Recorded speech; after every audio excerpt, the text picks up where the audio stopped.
mon nom est Andrea Rea, je travaille, je suis sociologue, je travaille traditionnellement sur les questions d'inclusion sociale, d'exclusion et de migration, surtout d'ailleurs. Et depuis le début du Covid, on a lancé trois recherches maintenant sur inégalité sociale et Covid. Et donc, voilà, ce qui a été convenu, c'est de vous présenter des résultats très préliminaires aujourd'hui sur la question des inégalités sociales et du Covid.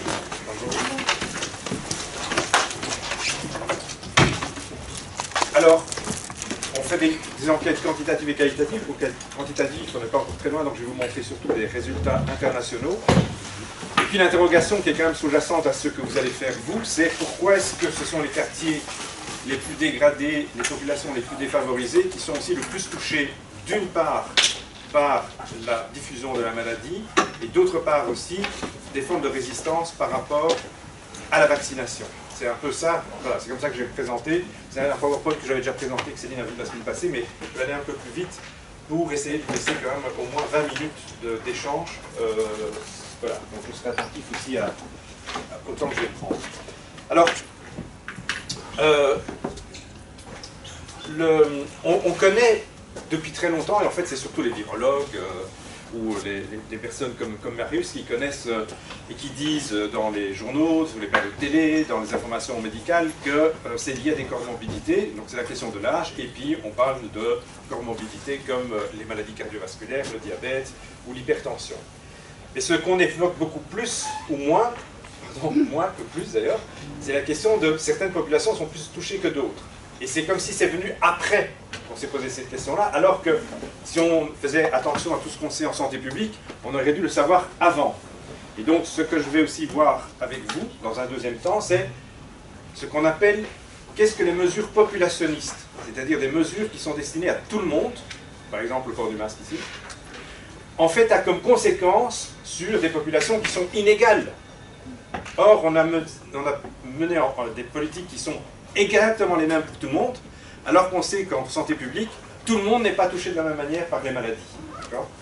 Et pour comprendre ça, je vais passer, on peut reprendre juste un schéma qui est connu en santé publique et qui est de se poser la question, comment est-ce que la grippe se diffuse? Et en fait, il y a d'une part une disparité sur l'exposition, et je vais vous montrer la même chose par rapport au Covid. Il y a une disparité sur la vulnérabilité par rapport au virus, et il y a des disparités dans la prise en charge, c'est-à-dire à quel moment les gens qui sont malades se rendent chez le médecin ou vont à l'hôpital, d'accord?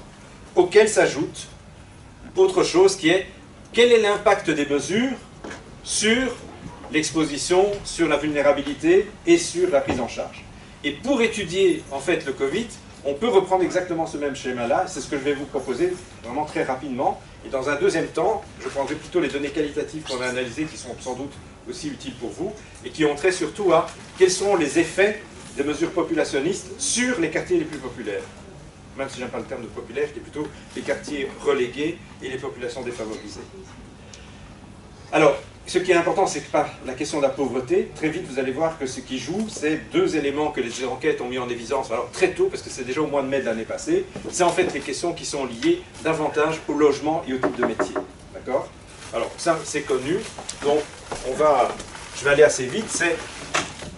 Enfin, Marius pourra... Je vous en prie. Marius pourra l'évoquer, et Céline aussi, c'est dès le début de la pandémie, les hommes politiques se posent la question, en regardant la carte de la Belgique, comment ça se fait qu'il y a plus sévère, plus il y a la diffusion de la maladie. Comment se fait-il qu'il n'y a pas une... Comment expliquer cette répartition de population? C'est relativement simple à comprendre, maintenant on le sait très bien, c'est la densité de population. Au plus la densité de la population est grande, au plus les probabilités qu'il y ait diffusion de la maladie est grande. Dans un auditoire comme ça, la diffusion de la maladie est plus grande que si on était à 2. Voilà. C'est relativement simple à comprendre. Ce qui signifie qu'on s'est surtout centré dans un premier temps sur un élément qui était les maisons de repos. Là, c'est vraiment important de savoir, parce que pour le futur, c'est vraiment important, pourquoi les maisons de repos étaient dans une situation si catastrophique. Maintenant, il y a deux rapports de MSF qui le disent de manière évidente. À l'inverse des hôpitaux, les maisons de repos n'avaient pas de plan d'urgence. Ça signifie que quand il y a eu le Covid, ils n'avaient pas les ordres de circulation, il n'y avait pas de matériel, il n'y avait pas de plan d'urgence. Dans les hôpitaux, il y a des plans d'urgence. Il n'y en avait pas dans les maisons de repos. Depuis lors, ils en ont constitué. Donc, ça signifie que quand on regarde la carte, En fait, c'est les grandes villes dans lesquelles il y a le plus grand nombre de contaminations. Densité de la population. Si on dit densité de la population, ça renvoie aussi à une autre chose, c'est la qualité du logement. Au plus il y a des populations dans un même logement relativement restreint, au plus les risques de contamination sont grands. Et ça, ce sont des données qui viennent de l'enquête française et qui montrent qu'à Saint-Denis, donc dans le 9.3, en fait, le nombre de mètres carrés par personne dans un appartement à 18 mètres carrés, ben, la diffusion de la maladie est évidemment plus grande. D'accord ? Donc tout ça paraît tout à fait évident, mais c'est des choses qu'on a découvertes après, alors qu'on pourrait, encore une fois, essayer de le devancer avant. Si on prend Bruxelles, ben voilà, ça vous concerne directement. La carte, ça c'est la carte de novembre. Ben, globalement, on voit bien que c'est le croissant pauvre dans lequel le nombre de contaminations était le plus important. Et d'autre part, on en avait moins dans le sud. Pourquoi? Alors, cette carte est aussi relativement fausse, hein, parce que, bien évidemment, ce n'est pas surtout Anderlecht. Il faudrait avoir les unités statistiques pour voir des quartiers. Donc c'est pour ça que ce que vous allez faire est vraiment point fondamental, puisqu'en travaillant sur les quartiers, c'est ce que font les géographes, en travaillant sur les unités statistiques, ça permet de dire, ben, c'est pas la même chose que Reghem, et d'autre part, là où il y a le stade de foot, où la densité de la population est moins grande, d'accord? Donc, même la carte ici n'est pas tout à fait correcte, il faudrait prendre les quartiers, et ça, les géographes vous ont aidé à déterminer les quartiers. Donc ici, c'est de nouveau deux choses qui se superposent, densité de la population la plus importante, mais aussi une autre chose qui va jouer. C'est là où il y a le plus grand nombre de jeunes. Étant donné qu'on sait bien qu'un des vecteurs de transmission de la maladie, bah encore aujourd'hui, hein, c'est les jeunes qui ne sont pas vaccinés de moins de 12 ans, en fait, ça accroît, donc il y a aussi une superposition démographique, c'est que dans cette population-ci, il y a plus de personnes qui sont jeunes, et donc qui accroît aussi la circulation de la maladie. En termes de probabilité, toujours, bien évidemment. Et j'ai mis ici, je vous l'ai déjà donné à Céline, donc ça vous pouvez l'avoir sans aucun problème si vous voulez regarder ça avec plus d'attention. Bon, ça c'est très connu, c'est l'opposition, c'est que c'est aussi lié à la question du revenu, mais c'est pas lié qu'aux questions du revenu, c'est lié à autre chose qui est très important, c'est l'utilisation des espaces publics qui sont différents. Quand on est sur la place Slitz à Saint-Josse, c'est Scarbeek, ça ok. À Scarbeek, ben, c'est pas la même chose qu'être à Stockel. Parce que l'usage même de la place publique n'est pas la même. C'est-à-dire que dans les quartiers défavorisés, ou d'ailleurs, proportionnellement, vous n'avez qu'à prendre une carte, il y a moins de parcs, donc c'est moins sortir dehors. L'usage de l'espace public, c'est une manière de sortir des logements exigus. Donc, plein de monde sur la place Litz. Donc, c'est d'ailleurs la place où on a le plus verbalisé pendant le mois de mars-avril, alors que ça n'a aucun sens, c'est juste que les gens étaient dehors, puisque être dedans était presque plus risqué qu'être dehors. D'accord? C'est aussi quelque chose qui est différent. Être dedans, ici, quand on a un jardin, c'est pas très grave, d'accord? D'autant plus qu'on peut circuler. Dans la partie la plus défavorisée, c'est plus compliqué, parce que l'espace public, quelque part, c'est un espace où on rentre. Bon, la seule chose, c'est qu'il y a beaucoup de monde qui sort, et donc, il y a plus de d'espace, et ça allait à l'encontre de ce que les mesures avaient décidé. Alors, ce qui est vraiment intéressant de voir maintenant, c'est des données qui commencent à sortir. C'est un rapport qui a été fait par Solidaris, et qui dit les habitants des 10% quartiers aux revenus les plus faibles avaient 2,6 fois plus de risques d'être infectés par le Covid que les habitants des 10% quartiers les plus riches. La surmortalité a frappé plus durement les personnes ayant des revenus plus faibles, et notamment, alors ça c'est évidemment avec les données de Solidaris, c'est les personnes qui ont bénéficié de l'intervention majorée notamment, parce qu'il faut savoir aussi que dans les quartiers, parce qu'il n'y a pas que les maisons de repos, des vieux étaient aussi des personnes qui étaient sans revenus, qui ne sont pas dans les maisons de repos, mais qui sont chez eux. Plus, ça je vais y revenir, les populations d'origine étrangère, dont traditionnellement la cohabitation intergénérationnelle est plus importante, et donc les personnes âgées étaient à la maison et non pas dans les maisons de repos. Donc là, sur les personnes âgées, on n'a vu que les maisons de repos, alors qu'il faut voir la population belge précarisée qui restait à la maison, d'une part, et d'autre part, les populations qui sont issues de l'immigration, pour le dire rapidement, même si ce n'est pas les terminologies les meilleures, on est d'accord, et ça, voilà, on ne va pas se battre là-dessus, parce que sinon, ça va être sans fin, mais on se comprend, où, dans certains milieux, la cohabitation intergénérationnelle est beaucoup plus élevée. Donc, première chose, c'est la densité de la population des quartiers et le logement. Deuxième chose, c'est connu aussi, c'est les questions de métier. Les personnes qui sont en travail en présentiel ont plus de risques que ceux qui étaient en distanciel. Il se fait que ces métiers ne se distribuent pas de manière aléatoire. Donc, on a vu, je ne vais pas le représenter ici, j'ai d'autres slides, mais c'est les livreurs, c'est bon, d'abord le secteur médical, hein, celui qui a payé le plus de tribut, le plus gros, il faut quand même le savoir, c'est quand même le secteur médical, à la fois les médecins et les infirmières, et le personnel aussi d'entretien, parce qu'il ne faut pas l'oublier non plus. Donc c'est dans les hôpitaux qu'il y a eu les contaminations la plus importante, auxquelles s'ajoute l'ensemble des métiers qui ont été considérés comme étant essentiels, chauffeurs, livreurs, caissières. Voilà, ce sont les métiers qui ont connu aussi la contamination la plus importante. Ça ne veut pas dire que tous ont fini à l'hôpital, mais ceux qui ont été les plus contaminés. Donc on se retrouve aussi sur une question importante qui est qui a été contaminé. Si on prend la Belgique, ce qui est important de tenir compte, c'est comment se distribuent de manière non aléatoire les personnes selon l'origine ethnique et sociale. Et c'est un monitoring qui paraît tous les 2 ans, le monitoring socio-économique qui dit comment se distribuent les populations dans les secteurs d'activité sur base de l'origine des personnes, donc en retrouvant la nationalité des parents à la naissance. Et on voit, dans la construction, ce sont surtout les pays de l'Est, donc plus grande contamination, notamment parce qu'ils ont continué à travailler. Et d'autant plus, ça on peut en parler, aucune mesure n'a été prise, au moins pendant la première période. 2, même les Turcs, c'est dans le même domaine, et surtout ce qu'on voit pour les femmes, on voit que pour les femmes, en fait, c'est surtout le secteur du nettoyage. Et dans le nettoyage, quand bien même il y a eu des choses qui ont été à l'arrêt, par exemple ici, à l'ULB, il n'y a pas eu tellement, mais dans les hôpitaux, ça existait. Et je vous rappelle que les titres-services ont recommencé à travailler très très vite. Donc c'est un secteur aussi pour les femmes où la contamination a été plus importante. Autre chose, ça on le sait bien à Bruxelles, on le sait depuis 1965, et c'est juste pour rappeler la dimension historique. La première fois que la STIB fait un voyage à Casablanca pour aller faire du recrutement, la population d'origine maghrébine est surtout dans le secteur de la STIB comme chauffeur, et ça a été aussi une source de contamination assez vite, même si depuis lors, d'ailleurs, on voit bien qu'on ne peut plus être près du chauffeur. Bon, enfin, quand on voit les bus, si vous êtes venu en 71, aujourd'hui, vous savez à quoi ça ressemble le 71, c'est pas un hasard d'ailleurs qu'une étude qui est sortie, je pense, il y a 3 jours de l'université d'Anvers, dit que le lieu de contamination le plus important, c'est les transports publics. Alors, ce n'était pas vrai avant, mais c'est vrai maintenant.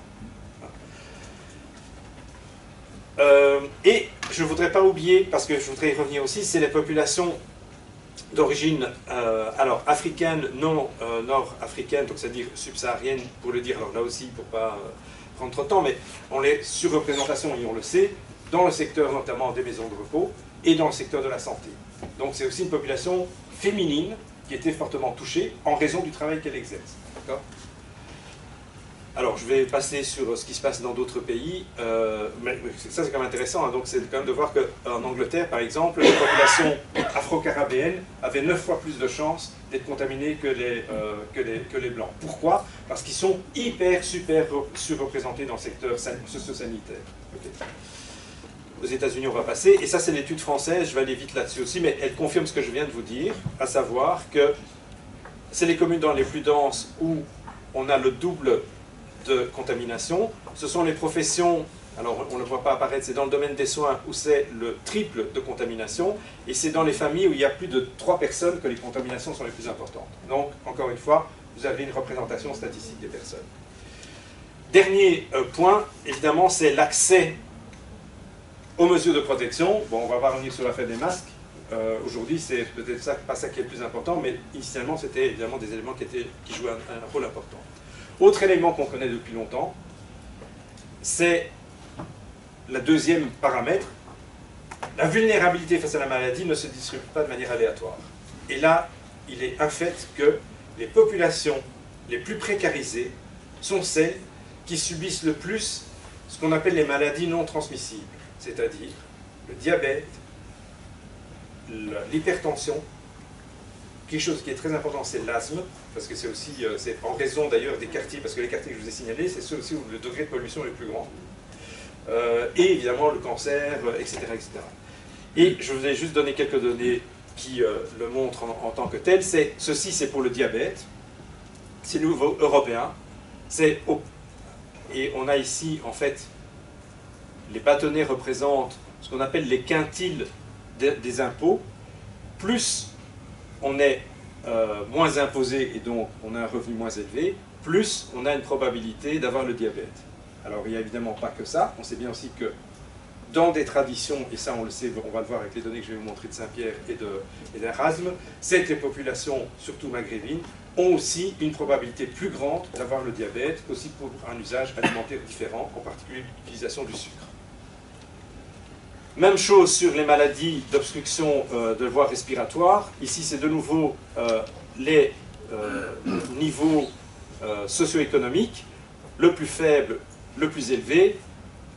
Le taux de maladie des voies respiratoires est plus élevé pour les populations les plus faibles et beaucoup plus faible pour ceux qui sont de classe supérieure. Ça, c'est vraiment voilà, là, il ne faut même pas, c'est visible à l'œil nu, quoi. Et autre chose, le surpoids et l'obésité, 2 fois supérieur, ici, on ne le voit pas bien, mais 2 fois supérieur pour les classes inférieures et que pour les classes supérieures. C'est lié à 2 choses qu'on connaît aussi, l'alimentation, on peut revenir là-dessus, mais ça, c'est la santé publique le sait. Manger des sneakers, c'est pas distribué de manière aléatoire sur la population. Et donc l'usage du sucre, qui coûte pas cher, mais qui permet de nourrir et de remplir le ventre, est inversement proportionnel au coût des légumes biologiques. Enfin, là, on ne va pas tourner autour du pot. Et d'autre part, la question de aussi l'exercice physique, et ça, c'est une question aussi de disposition culturelle, où l'activité physique est tout à fait distribuée de manière liée, d'ailleurs, au niveau d'études, surtout, plutôt qu'au niveau économique, d'ailleurs. Donc, vous voyez que les prédispositions comorbidité qui ont agi sur la mortalité liée au Covid, en fait, elle est liée déjà à la base à de l'inégalité sociale. Là aussi, on aurait pu jouer de manière plus proactive en se disant faut pas avoir des mesures qui sont valables pour tout le monde. Il faut qu'on réfléchisse en centrant aussi sur les populations les plus à risque. Et ça donne quoi comme conséquence? Ça donne quoi comme conséquence? Ça, c'est un rapport qui a été fait et qui est publié par Sensano, si mon souvenir est bon, ou Yels, voilà, et qui dit, donc, ce qu'on a vu, c'est les populations de plus de 65 ans, c'est celles qui sont le plus souvent décédées. Mais on voit bien que dans certains groupes sociaux, il y a des différences sur base de l'origine ethnique. Et on voit dans ce rapport que chez les hommes d'origine belge âgés de 40 à 65 ans, la mortalité a augmenté de 7%, okay, par rapport à l'année précédente. Par contre, elle a augmenté de 70% chez les hommes d'origine subsaharienne et de 25% chez les hommes d'origine maghrébine. Donc on se retrouve quand même avec une surmortalité dans 2 groupes qui sont liés notamment aux facteurs que j'ai énoncés tout à l'heure. Il y en a d'autres sur lesquels je vais venir après. Mais donc là, encore une fois, il y a inégalité sociale face à la mortalité du Covid. Ça, c'est une enquête qu'on a fait, enfin c'est Judith surtout. Hein, Judith, oui, vous avez vu, on est signé, donc c'est pas que moi, c'est Judith Ragapé, Camille Fortuny et moi-même, donc on est une équipe, on travaille toujours ensemble, et c'est tous les 3, donc ce que je dis ici, c'est pas, voilà, je synthétise ce qu'on a fait ensemble.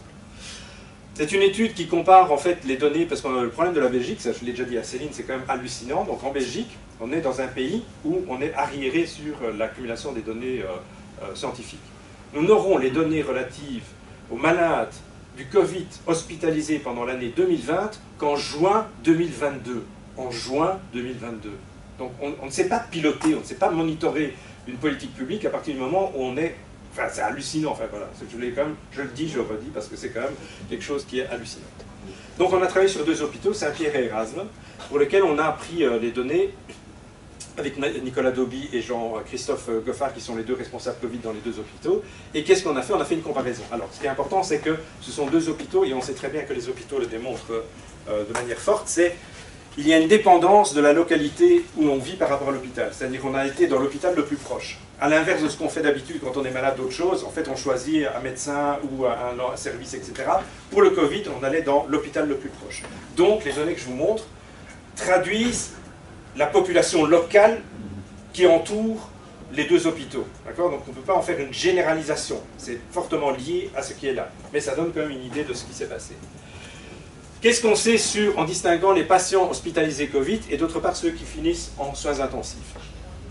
Les patients d'Afrique subsaharienne étaient les plus jeunes, donc vraiment, c'est vraiment une population sur laquelle, enfin j'avais dit à Céline, nous on a travaillé finalement beaucoup sur la population d'origine maghrébine et turque, ou indienne ou pakistanaise, et c'est une erreur parce que c'est vraiment celle qui est c'est vraiment une population très importante, c'est la population que je dis globalement subsaharienne, peu importe l'origine nationale, mais qui a quand même payé le tribut le plus lourd par rapport au Covid, et dont on parle relativement peu. D'ailleurs, ils ne sont jamais sur les plateaux de QR de Sacha Gaut. Les patients d'Afrique subsaharienne étaient les plus jeunes, 81% de moins de 65 ans, c'est quand même gigantesque, hein, et avec une présence plus importante de l'obésité. Et surtout, mais ça c'est évidemment c'est touché au fait qu'il y a beaucoup aussi de sans-papiers, beaucoup de personnes sans assurance maladie, sans AMU non plus. Donc là on est quand même lié encore une fois à la localisation des deux hôpitaux, singulièrement évidemment de Saint-Pierre. Les patients du Moyen-Orient étaient aussi beaucoup plus jeunes. On a retrouvé énormément d'ailleurs de Syriens qui ont été touchés, et là aussi une partie d'entre eux étaient sans assurance maladie. Les patients du Maghreb ont une prévalence plus élevée de diabète, c'est ce que je vous disais tout à l'heure, et les patients belges ont une prévalence plus élevée d'hypertension. À l'USI, ce qui est vraiment le plus important, donc en soins intensifs, ce qu'on voit apparaître, c'est que ceux qu'on retrouve le plus, donc dans l'ensemble des comorbidités, ça maintenant les études internationales sont à le montrer, la comorbidité qui est la plus meurtrière, c'est l'obésité. Plus que le diabète, l'hypertension. Donc c'est lié vraiment. Donc, et l'obésité, c'est une maladie sociale. Donc ça signifie que c'est une maladie sur laquelle on peut agir. Enfin, les politiques publiques peuvent tenter de faire quelque chose. Et puis ce qui est vraiment important, c'est, je pense le dernier, c'est les patients d'Afrique subsaharienne ont le risque le plus élevé d'admission aux soins intensifs.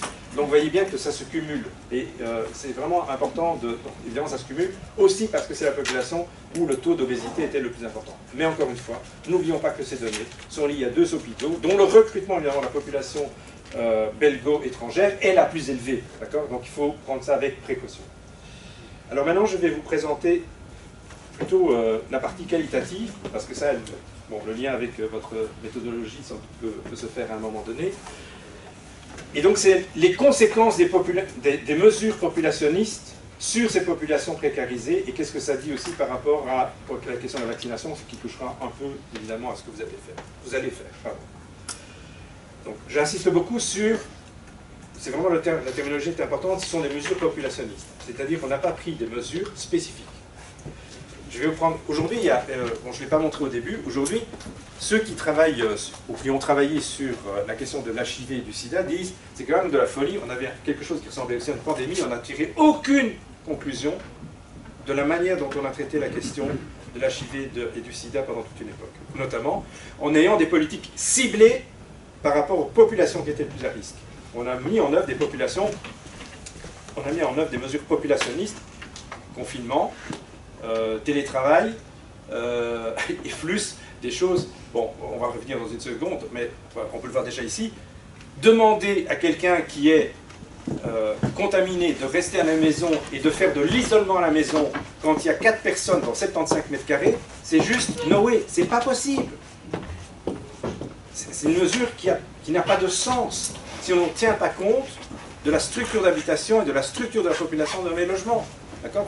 Vous avez peut-être vécu ça de manière personnelle ou familiale.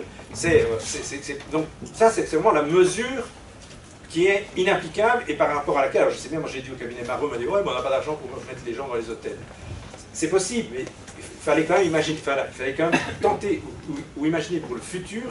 Même maintenant, les écoles ferment, les enfants retournent à la maison, les gens sont en télétravail, peut-être qu'ils ne télétravaillent pas, il faut s'occuper, il faut isoler les enfants. Enfin, même maintenant, en fait, cette situation-là, je trouve qu'on est moins dans la crise qu'avant, et même par rapport à ça, on n'a pas des mesures adaptées par rapport à cet élément-là. Et donc aujourd'hui, je pense que ça, c'est vraiment important, c'est tenir compte de l'effet d'une mesure générale à partir du moment où il n'y a pas égalité de disposition au départ, et notamment sur le type de logement que l'on a, le nombre de personnes qui sont dans le logement, et la capacité que l'on a à gérer à la fois du travail à distance ou pas à distance, et d'autre part, de pouvoir voir aussi ce qui se passe au niveau de la gestion intrafamiliale. Nous, on a eu des entretiens où des enfants aînés devenaient les parents à la maison au motif que les 2 parents devaient travailler. Les familles monoparentales. Comment font les femmes qui travaillent, qui ont 2 enfants? Ben, c'était de nouveau l'aîné qui s'occupait. Ils restent à la maison. Mais elle allait travailler parce qu'elle devait travailler. Est-ce que c'est vraiment une mesure d'écartement? Non. Mais si elle ne va pas travailler, surtout aujourd'hui, hein, donc aujourd'hui, vous savez que ça a changé, ça c'est vraiment important. Aujourd'hui, les gens ne bénéficient plus du congé Covid. Et donc ça, il faut vraiment revenir là-dessus, parce que c'est un truc de fou.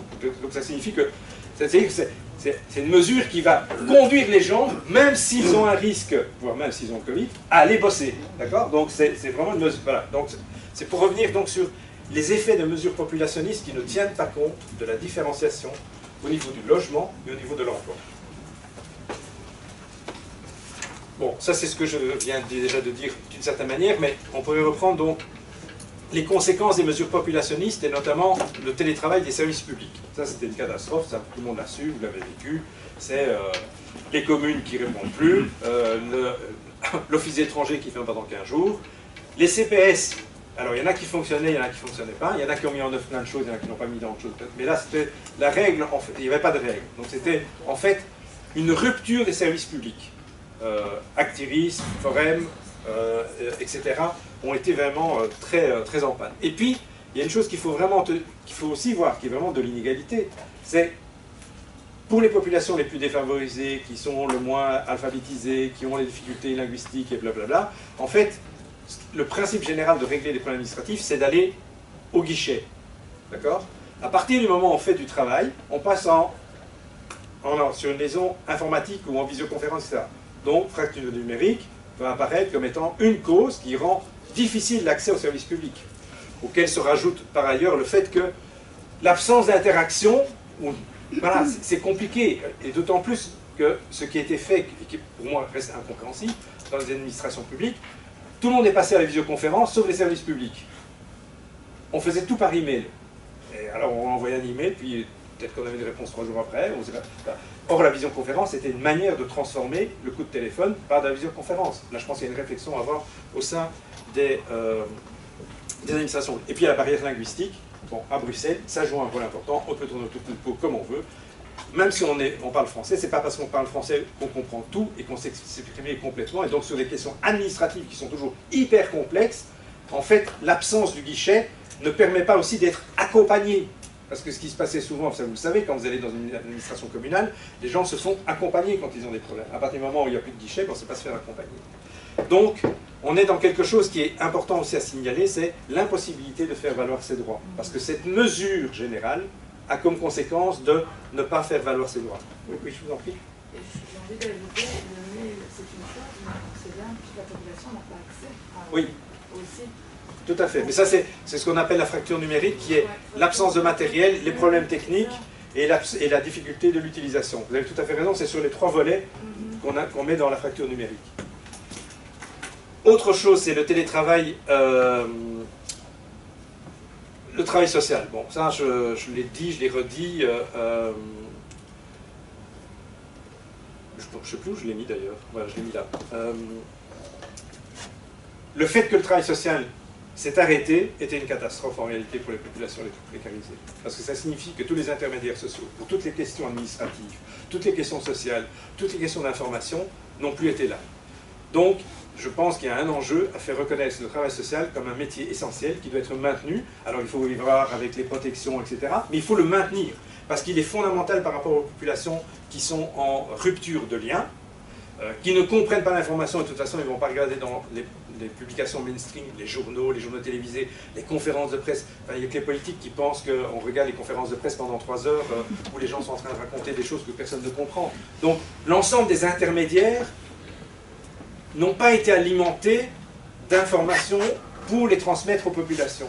Et donc, il faut retrouver les éducateurs de rue, les médiateurs scolaires, les assistants sociaux, dans les services sociaux privés, dans les CPS, etc., etc. Pourquoi? Parce qu'ils sont le lien qui permet l'échange de communication. Et ça, pour moi, c'est vraiment un élément important qu'il faut mettre en œuvre. Et pour ne pas prendre trop de temps et rester dans ce que je vous ai quand même déclaré, c'est le dernier point qui pour moi est important, puisque ça c'est quelque chose qui est apparu dans l'enquête, alors qui n'apparaît pas partout dans les enquêtes internationales, mais bonjour, qui n'apparaît pas dans toutes les enquêtes internationales, mais qui est important. Une des sources de contamination, alors le premier confinement, ça a été, tout le monde est gelé. Là, on l'a vécu, on est resté à la maison, on a fermé, on a applaudi à 8 heures les infirmières, et puis on regardait ce qu'on avait à voir sur la télé sur base de ce qu'on regardait à la télé. Deuxième confinement, un peu plus différent. On a lancé d'ailleurs au départ du mois de septembre 2020 aussi la possibilité d'avoir de nouveau des mariages et d'avoir des enterrements avec plus de monde. Et puis on a réduit la question notamment et singulièrement des mariages, bien évidemment. Il y a nul moins, les mariages ça peut être postposé. Le problème, c'est la gestion des décès. Et sur la question de l'enterrement, il y a des pratiques sociales qui sont différenciées sur base des populations. Alors c'est un drame pour tout le monde, parce que c'est d'ailleurs même un drame de savoir pourquoi est-ce que la population belgo-belge européenne ne se pose pas des problèmes sur le traitement de ses propres morts. Hein, donc ce qui pose quand même la question de notre rapport aux morts. Mais une des sources importantes de contamination a été les enterrements. On sait bien qu'on avait dit 15 personnes, il suffisait d'aller dans certains cimetières et on voyait bien qu'il y avait 50, 60, 80 personnes. Et quand on a interrogé les bourgmestres disaient oui, mais on n'allait pas intervenir pour leur interdire, ça ne se fait pas. Mais c'est un risque de contamination. Mais le risque de contamination le plus important n'était pas à l'extérieur, c'était à la maison.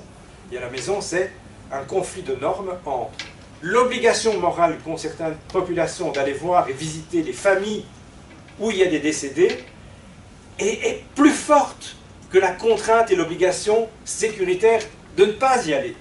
Ce qui fait qu'on s'est retrouvé dans des maisons où il y avait des gens qui allaient voir la famille des décédés pour rendre hommage, et là on a un conflit normatif.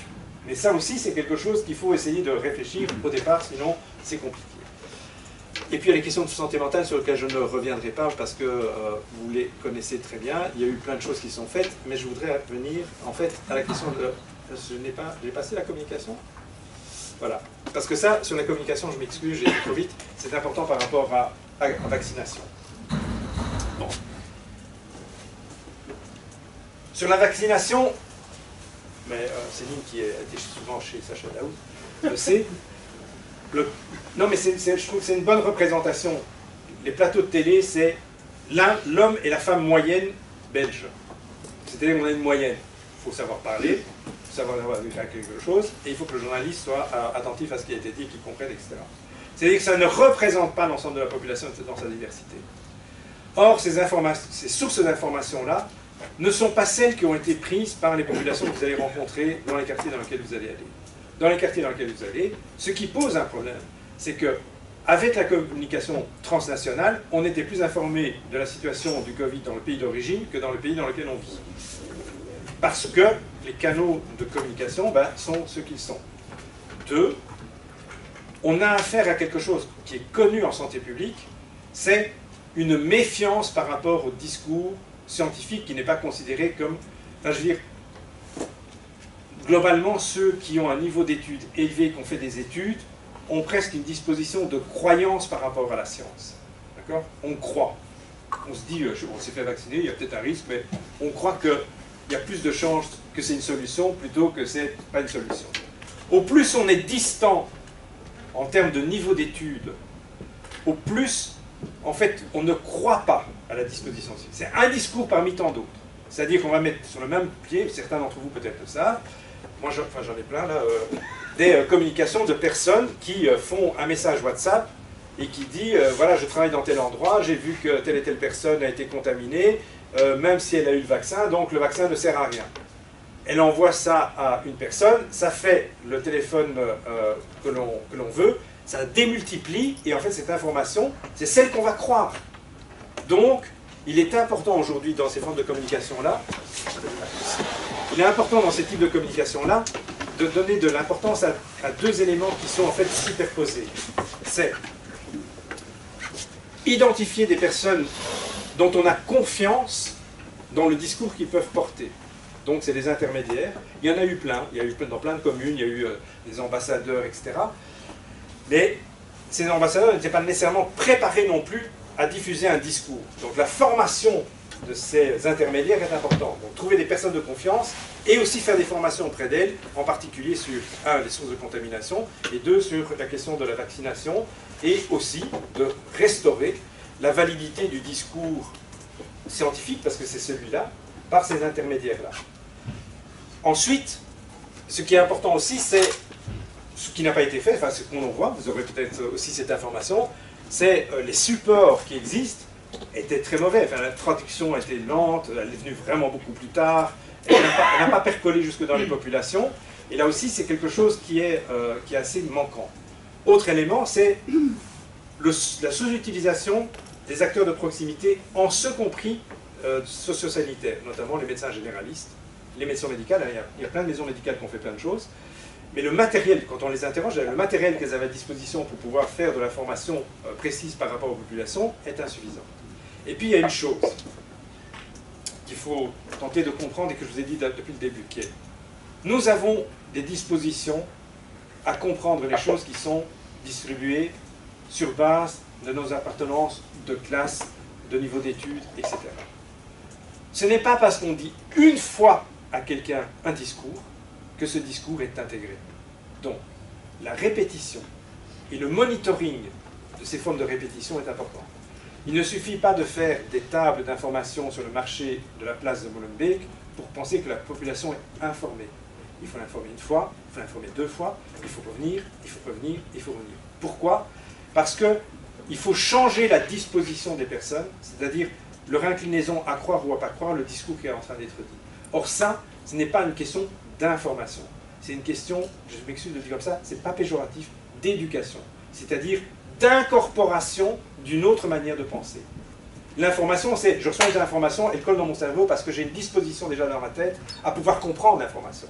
Ici, c'est une question d'éducation, c'est-à-dire qu'il faut transformer les chaînes de pensée, il faut transformer les manières de penser des personnes, qui supposent une réitération et un contrôle permanent de ce qui a été fait. Et donc l'information, en fait, c'est plus d'un travail. Alors on retrouve, en fait, l'éducation à la santé, on revient sur le point de départ que je vous avais dit, qui est quelque chose qui est très important à pouvoir faire valoir. Et puis il y a une chose aussi que vous allez voir dans les quartiers, défiance par rapport au discours politique, sauf les locaux. Ça c'est vraiment important, c'est important de voir que les bourgmestres ou certains mandataires communaux ont de l'importance. Méfiance totale même par rapport à Marius, même si tout le monde l'aime, mais dans ces quartiers-là, d'abord je suis moins connu, mais en plus ça ne percole moins. Pourquoi? Parce que ça renvoie de nouveau à la méfiance qu'on peut avoir par rapport au discours scientifique. Pourquoi?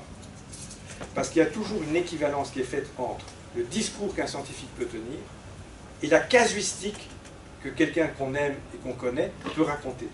Quelqu'un qui raconte une histoire d'une situation va avoir autant de valeur que si vous sortez toutes les études américaines qui sont sorties sur la contamination. Et donc il faut vraiment travailler au plus près pour pouvoir changer les dispositions de manière de penser des personnes, parce que, encore une fois, nous n'avons pas tous les mêmes types de dispositions. Voilà, je crois que je vais arrêter là, comme ça on peut avoir des échanges sur cette dimension-là. Et je pense que c'est important de revenir, franchement, sur la question sur le conflit normatif entre les obligations morales qu'ont certaines populations et les obligations de sécurité qui sont imposées. Et la question des enterrements était vraiment le plus fort, parce que ça, c'est vraiment apparu comme étant un moment. Et il suffit de voir, enfin, je sais pas, ceux qui sont d'origine subsaharienne et maghrébine dans la salle savent très bien que le tribut payé par les personnes âgées dans ces communautés est gigantesque. Il est vraiment très important, il y a beaucoup de gens. Et pourquoi? J'ai oublié de le dire tout à l'heure, mais c'était évident, c'est la cohabitation intergénérationnelle fait que c'est à l'occasion de la circulation de la maladie, de la difficulté de pouvoir isoler les gens dans les habitations, qui a conduit à une surmortalité des populations les plus âgées qui vivent dans des maisons unifamiliales. Voilà. Je peux peut-être faire quelques... Donc je suis désolé, moi à 10h j'ai cours, donc... Ouais. Alors, peut-être petite proposition de prendre peut-être plusieurs questions, s'il y en a plusieurs, peut-être 2, 3, et comme ça, parce que sinon, pour voir un peu quelle est la densité du nombre de questions, est-ce qu'il y en a une ici devant, est-ce qu'il y en a d'autres? 2, 3, voilà. Peut-être vous les posez, puis on voit si ça se rejoint. Non, juste, il y avait un panneau concernant la santé mentale. Ouais. J'aurais bien voulu au moins que ça soit filmé pour... Oui, mais vous avez le PowerPoint, de toute façon. Ouais. Hein, donc, Ah, ok. Je vous l'envoie. Ok, merci. Ouais, donc là, voilà. ici c'est vraiment... Bon, en fait, donc, je vais encore être lapidaire, mais je peux l'être. Donc la santé mentale s'est posée à partir du moment où les classes moyennes ont eu des problèmes de santé mentale. D'accord? Mais les grands problèmes de santé mentale qui sont liés à la psychiatrie, aux assuétudes, etc., étaient vraiment pas vraiment gérés. Nous sommes en plus dans une situation bruxelloise très particulière, où on sait qu'avec la Ligue de santé mentale, on a un vrai souci sur l'accessibilité, puisque, en gros, les personnes qui sont dans les centres de santé mentale disent on n'intervient que quand il y a de la demande. À partir du moment où ce sont un milieu familial et de nouveau des dispositions sociales et culturelles qui ne sont pas ouvertes à cette démarche-là, en disant moi je ne suis pas malade, pourquoi est-ce que je dois aller, je ne suis pas dépressif, pourquoi est-ce que je dois aller voir quelqu'un pour parler, en fait il n'y a pas de rencontre et d'utilisation des services. 2, il y a eu aussi tout le souci des fermetures de certains lits dans les hôpitaux psychiatriques qui ont vraiment posé énormément de problèmes, et qui fait aujourd'hui d'ailleurs que pendant toute cette période-là, il y a eu surtout, bon, je vous l'ai montré ici, Combo, Lama, etc., c'est-à-dire des interventions inter-services, Médecins du Monde, les gens sans-abri, ceux qui sont dans les instituts, qui ont travaillé ensemble pour intervenir sur place. Sur place, c'est dans les squats, c'est au P4, pas celui-ci, celui qui est près du canal, là où il y a Peugeot. Voilà, donc ils ont dû intervenir sur place. Je voudrais juste intervenir là-dessus, parce que c'est vrai que la question de la santé mentale était vraiment quelque chose de très important, et elle était aussi importante, ça, je veux dire, c'est dans le groupe Psycho Corona, qui, avec Vincent Isorbit et plein d'autres, qui peuvent dire beaucoup plus de choses que moi je ne peux dire, mais qui a posé évidemment beaucoup de problèmes aussi aux jeunes. Et aux adolescents, mais ça on commence à le voir de manière assez forte. Mais je voudrais encore une fois insister sur, parmi la population, on a une qu'on oublie un peu, qui est celle-là, parce que celle-là, elle est aussi moins utilisatrice des services liés à la santé mentale, pour plein de raisons que la santé publique d'ailleurs a identifiées depuis longtemps. Merci. Il y a une question là. Oui, voilà, je voulais un peu parler concernant la méfiance face à l'information scientifique. Est-ce qu'elle n'est pas aussi due à l'ambiguïté des protocoles en fonction donc, des protocoles sanitaires? C'est-à-dire par exemple l'isolement de 14 jours pour les personnes malades est passé à 7 jours pour face aux objectifs du chronomètre des gens en chronomètre. On imagine qu'il y a eu aussi la confrontation du discours scientifique avec les intérêts politiques. Et face par exemple au fait que l'application des protocoles sanitaires ne se faisait pas dans le métro, a posé beaucoup de questions aussi à la population et a aussi créé une méfiance par rapport à l'information scientifique. Oui. Oui, vous avez tout à fait raison, mais là on est vraiment sur des niveaux d'étage en fait. Hein. Donc c'est une méfiance par rapport à ce que peut. Alors, une méfiance par rapport à ce que peut dire le discours scientifique à un certain moment. Donc, moi je pense que ce qui est intéressant, enfin je vous jette comme ça, mais parce que nous on l'a pas fait assez profondément, c'est reprendre les récits et les histoires qui expliquent par exemple pourquoi est-ce qu'on veut pas se vacciner. Parce qu'on n'a pas une somme de récits. Donc il y en a un qui revient de manière récurrente et qu'on a travaillé, qui est des femmes, surtout d'ailleurs d'origine subsaharienne, qui disent ça cause le risque de stérilité.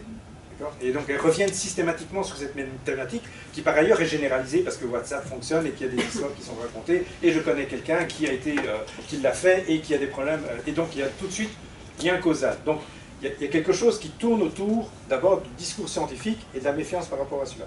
Il ne faut pas oublier qu'on a aussi une histoire, alors ça c'est plutôt d'autres travaux en France qui le montrent, qui est, bon, ben, on a quand même fait de la vaccination en masse lors de la colonisation, donc la question de la vaccination n'est pas nécessairement toujours perçue comme étant quelque chose de positif, puisque c'est aussi des formes d'expérimentation qu'on a eues historiquement.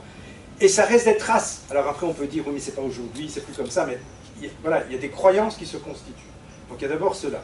Deux, il y a la traduction de ce que disent le discours scientifique là-dessus, et donc les 3 ou 7 jours, etc., et les intérêts politiques et économiques, parce qu'il ne faut pas les oublier, parce qu'à mon avis, c'est quand même eux qui déterminent beaucoup certains discours politiques, qui viennent se surajouter, dont on se méfie, d'accord? Et comme je vous l'ai dit, ce sont deux secteurs, le champ scientifique et le champ... Alors, le champ scientifique, en plus, c'est scientifique et pas nécessairement médical, parce que là, c'est aussi distinct, mais je ne peux pas rentrer dans le détail là. Et le champ politique, en fait, il y a une remise en cause et un rejet, et ce rejet, il est surtout lié à deux facteurs qui sont vraiment très différents. Un, les populations hyper scolarisées qui sont dans une opposition politique, les antivax mobilisés, d'accord? Et puis il y a les antivax silencieux, et ceux-là, c'est ceux qui sont avec un niveau d'éducation plus faible, mais où ce sont des histoires, et c'est pour ça que j'utilise vraiment le terme de casuistique, où une histoire est montée comme étant vraie et qui s'oppose à l'ensemble de l'expertise scientifique qui pourrait être basée sur une multiplicité de preuves. Et c'est cette opposition-là qui existe. Mais vous avez raison que c'est... Je pense que ce sont des personnes comme nous qui sont dans une logique hyper scolarisée qui disent que c'est contradictoire. Je ne suis pas sûr que ce soit... C'est pas ça que nous voyons quand on fait des entretiens avec les populations les plus précarisées. Parce que même la question de la contradiction n'arrive pas. C'est la casuistique. C'est la situation de telle famille où il y a eu telle situation qui devient l'exemple à partir desquels on explique toutes les situations. Et c'est quelque chose de très traditionnel, parce que c'est aussi vieux que toutes les études sur les classes populaires et sur la culture populaire qui datent des années 60. La casuistique, l'histoire familiale est plus importante. Et la méfiance à l'encontre des institutions est généralisée. Pourquoi? Parce que les institutions contribuent à générer des inégalités. Et ça, les plus pauvres le savent. Eux, ils le savent.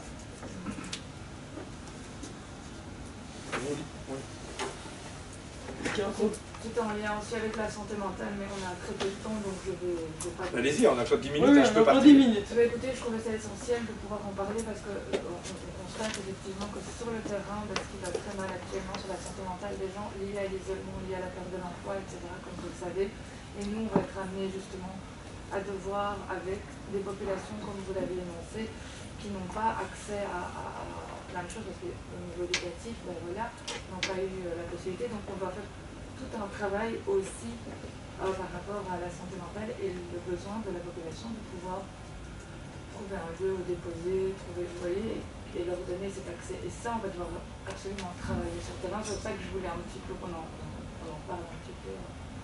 Voilà, parce que ce sera une approche de travail avec laquelle, voilà, on devra travailler. Et donc il y a plein de choses qui se mettent en place. On a eu l'occasion de faire une assemblée générale avec Réseau, il y a des concertations, des notions. Il y a vraiment quelque chose qui est en train de... Et je trouve ça vraiment, c'est une notion très très importante. Donc voilà, je voulais un petit peu aussi. Tout à fait. Moi, je me sens moins compétent, donc je pense que là, vous connaissez mieux Marius et Céline, mais je pense que dans le groupe Corona et Psychologie, il y a des gens qui peuvent venir dire des choses plus pertinentes que moi. Parce que nous, voilà, c'est quelque chose qui apparaît moins, et c'était surtout porté d'ailleurs sur les situations les plus extrêmes, et qui touchait finalement à la psychiatrie et à l'impossibilité de donner une offre médicale à des gens qui sont dans des situations de psychiatrisation, première chose. Et deuxième chose, dans certaines familles, c'était l'indifférence de pouvoir adhérer à l'idée de faire un travail lié à la santé mentale, quand bien même on sait bien que les travailleurs sociaux l'identifient comme un problème de santé mentale. Donc ce qu'on a vu, c'est quelque chose qui n'a rien à voir avec la santé mentale, parce que je ne l'ai pas évoqué, mais je ne peux pas ne pas l'évoquer, qui est la question des violences intrafamiliales, et qui sont à la fois conjugales et intrafamiliales. Et ça, c'est l'autre élément qui est lié au confinement, mais qui est lié aussi à quelque chose, pour ne pas tomber dans la culture du pauvre, c'est les pauvres qui tapent sur leurs enfants, c'est aussi la configuration des espaces, l'utilisation des équipements, l'absence des équipements, l'absence de pouvoir aller à la mer, de pouvoir aller au bas de la cambre, ou que sais-je encore, qui conduit aussi à être dans un... c'est un rat trap, c'est un piège à rats en fait la maison à ce moment-là. Parce que toutes les tensions se condensent dans un espace social excessivement exigu et où les éléments sont vraiment très forts. D'autant plus que ce sont aussi des situations qui se cumulent à la précarisation socio-économique qui ne fait qu'aggraver les tensions internes. Donc ça on l'a vu, on l'a entendu.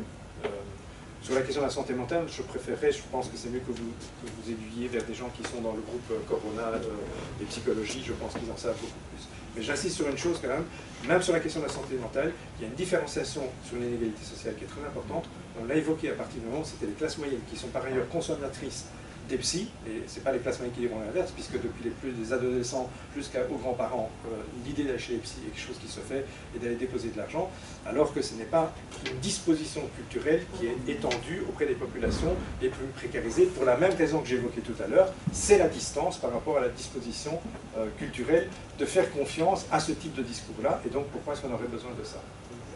Et vous connaissez très bien, parce que c'est très diffusé, de dire pourquoi est-ce que je dois aller voir un médecin, je ne suis pas malade, parce que la question de la maladie mentale ou des affections de santé mentale ne sont pas perçues de manière identique sur base de l'appartenance sociale non plus. Je vous remercie.